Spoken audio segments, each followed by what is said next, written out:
श्रियकान्ताय कल्याणनिधये निधयेतिनाम् श्रीवेङ्कटनिवासाय श्रीनिवासाय मङ्गलम्।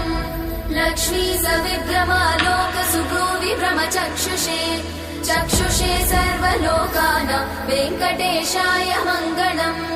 श्रीवेङ्कटाद्रिशृङ्गाग्रमङ्गलाभरणाङ्ग्रये मङ्गलानां निवासाय श्रीनिवासाय मङ्गलम्।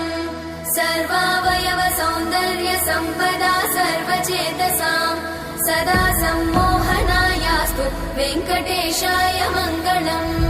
नित्याय निरवध्याय सत्यानन्दचिदात्मने सर्वान्तरात्मने श्रीमद् वेङ्कटेशाय मङ्गलम्। स्वतः सर्वविदे सर्वशक्तये सर्वशेषिने सुलभाय सुशीलाय वेङ्कटेशाय मङ्गलम्।